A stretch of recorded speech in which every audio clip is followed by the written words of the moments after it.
السلام عليكم، اهلا بكم في فيديو جديد. لو انت اول مره بتشوف الفيديو ما تنساش تعمل اشتراك في القناه وتفعل الجرس عشان توصلك الفيديوهات اول باول. كمان ما تنساش تشارك الفيديو مع اصحابك.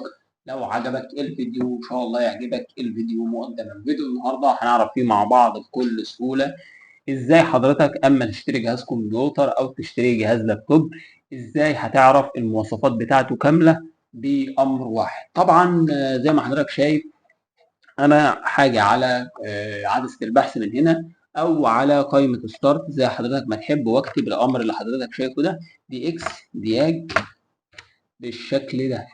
طبعا انا كنت كاتب بالعربي فوق فهو ايه جاب المكافئ ليها تحت اللي هو دي اكس دياج. عايز حضرتك تشيل خالص ونكتب بالانجليزي تاني دي اكس دي اي اي جي الشكل اللي حضرتك شايفه ده، وتضغط عليه من هنا بيديك رساله بتقول له ان انت موافق انك تشوف الامكانيات بتاعتك.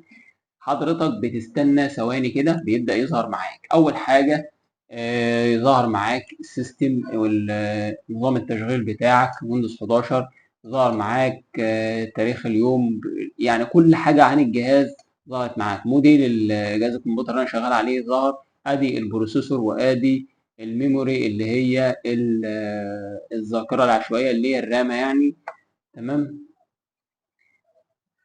ده اللي حضرتك شايفه. اول حاجه اللي هو كارت الشاشه الاولاني جاب لك كل البيانات بتاعته اهو، وجاب لك بيانات كارت الشاشه الثاني اللي هو المدمج، بعد كده بيانات الصوت، بعد كده الانبوت ديفايسز لو عندك اي اجهزه انت حاططها على الكيسه بتاعتك. طبعا دي طريقه، اللي يقول لك غير كده فهو يعني الى حد ما يعني بيضحك عليك. الطريقه دي تعتبر اشمل حاجه بتوريك امكانيات جهاز الكمبيوتر بتاعك سواء لابتوب سواء جهاز كمبيوتر. الطريقه دي بتنفع مع اي حاجه، يعني بتنفع مع اي نظام تشغيل اي ويندوز. الطريقه شغاله بدون اي مشاكل. ده طبعا كان فيديو على السريع كده حبيت ان اشاركه معاك، اتمنى يكون عجبك، وحاول اوصيك بالاشتراك في القناه وتفعيل الجرس عشان توصلك الفيديوهات اول باول. وشكرا ليك على المشاهده.